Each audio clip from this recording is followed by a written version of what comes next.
Now, this particular edition of Startup Central, we are dedicating to the auto space, Motown, new trends that you're seeing. So we saw Car Deco. Time now to talk about, remember TaxiForSure? It was founded by Aprameya Radhakrishna, and boy, has he had a journey.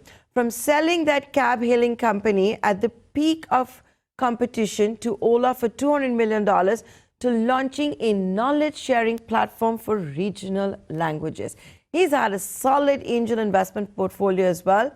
All this when he claims he never planned to be an entrepreneur.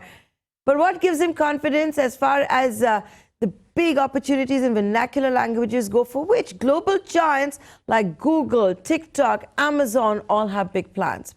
Here he is in conversation, and a rather candid one, with my colleague Rahul Dyama. Well, another interesting trend is really entrepreneurs, serial entrepreneurs at that, who solve for problems, make a massive exit and move on and look at solving other interesting problems. And joining me is Aprameya, now the founder of Vocal, but previously really still now known for TaxiForSure and the impact that you left in the space. Thank you so much, Aprameya, for taking out the time and joining us. As I told you, I do not want to talk about TaxiForSure because it's been written, spoken about a lot more. But what really caught my interest, after you graduated out of college, you haven't really had a normal entrepreneur's journey, so to say. You were at Infosys and then you had a stint at JLL. How did entrepreneurship really happen to you? Yeah, so there were courses in college, right? IIM Ahmedabad, especially on entrepreneurship. There were startups which were coming and, recruiting. I was actually never aware of what startup meant, and never actually signed up for any of those courses, nor went to the recruitment of startups and stuff like that. It was actually gradual, right? The real world taught me what entrepreneurship was all about, especially because I was in big companies all the time, and the itch to actually feel an impact from the work that you're doing, from the effort that you're putting was always there. Plus any innovative idea or my creative mind going overboard wasn't really met with a lot of encouragement in big companies. So I think it naturally moved towards saying, okay, if I have to create an impact, maybe I have to start my own company. And stories of Flipkart or Redbus and Make My Trip, Naukri, are the ones that actually inspired me to start thinking about how to build a company from ground up, and started thinking about various problems, and that's how we stumbled upon TaxiForSure and now even Vocal. Yeah, you haven't looked back since then. Interesting, but after TaxiForSure, of course, intense scrutiny on what your next move would be, because even at that time really it was a massive exit. Of course now we've seen the likes of Flipkart and others, but at those time TaxiForSure really created a wave of sorts after that merger with Ola. But how did you really land on Vocal? What excited you about the space? Were you exploring some other ideas before you really landed on the idea, on the vernacular bet that you're placing? Yeah. So I think I've been fortunate to be able to ride waves. At TaxiForSure, we rode the wave of smartphone and location-enabled smartphones at that, and the app ecosystem, right? Right now, while we started thinking about the new users who didn't know English, wanting to use the internet for the same basic purposes of searching for knowledge, information, expressing oneself, entertainment, connecting with each other, communication. So these are the things that we use internet for, right? So people who don't know English won't use the same English platforms because it's alien to them, right? So that's the whole idea of developing different platforms in local languages ground up. Aprameya, also, give us a sense of how the product really works, the prototype, considering you have a lot of these, customers in multiple Indian languages really looking and asking for questions. Can you tell us how it really works? Sure thing. Here's a feed of all the question answers that are there. So, for example, this is a question on UPSC. Kya UPSC में वैकल्पिक विषय maths ले सकते हैं? And we have a career counselor who's answered it. networking से पैसे कमाने के लिए क्या करना होगा. There's another expert who's answered it. So there are things on life. एक अच्छा इंसान बनने के लिए क्या आदतें होनी चाहिए. So there's a psychologist answering this.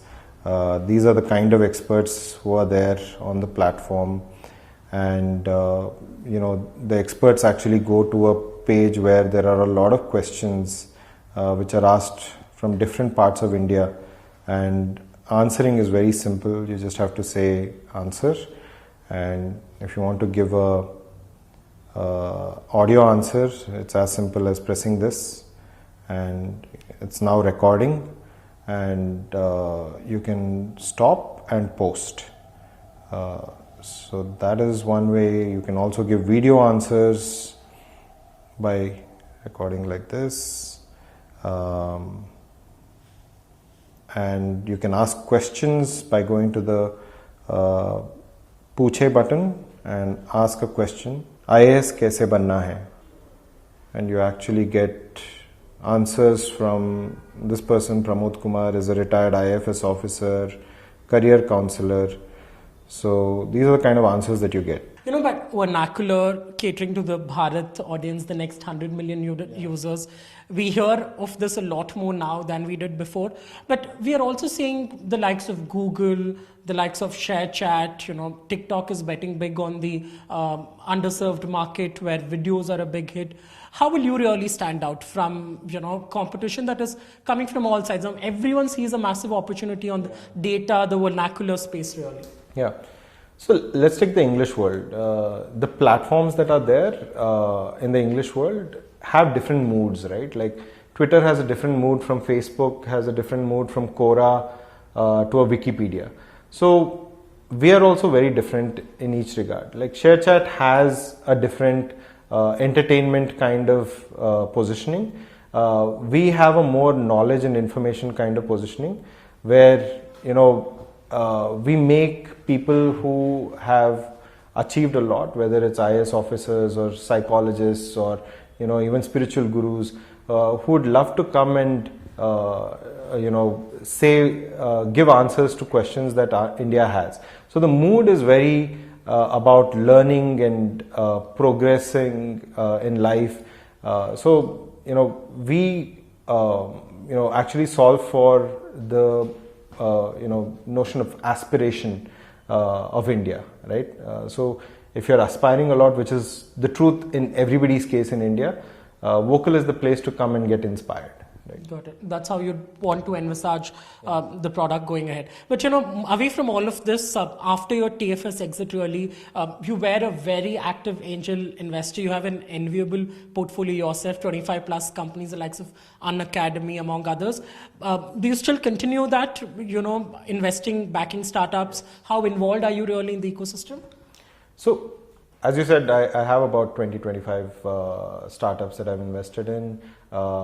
Always looking to work with great entrepreneurs. Open Bank is one of them in fintech. Loka Rides, very recent investment in micromobility. Unacademy, of course, in education. So Daily Ninja in hyperlocal space. So I think I'll always want to work with really good entrepreneurs who are trying to solve really deep problems of India. So I won't ever stop angel investing. That will continue. But would you break down the list in terms of what do you look for in entrepreneurs? You spoke about how they have to be solving a India-specific problem. But what else are really the checklist for entrepreneurs watching this? And we hope you'll be flooded with requests. So I think it's very important on why you start. So it should be a deep insight which most other people won't have. It shouldn't be about reading up and saying, okay, this is a great opportunity, let me start in it, right? It should be about a deep insight that you've personally experienced or you've seen somebody experience. You come up with a great solution which is 10x better than what solution is there already, right? And make sure that there's a good enough market size, which means the pain point that you're solving is felt by hundreds of millions of people of India. Which are the broad categories of what I look for. So I'm looking at an unmanned retail store, right? That's great, you know, given the kind of innovation that's happening in the retail space. So I think I'm very keen to work with entrepreneurs who are solving, you know, with a 10x solution, a great problem which is felt by a massive crowd. Wonderful chatting with you. Thank you so much for Thank giving you so up your time. much. Thank you so Yeah. much. Thanks.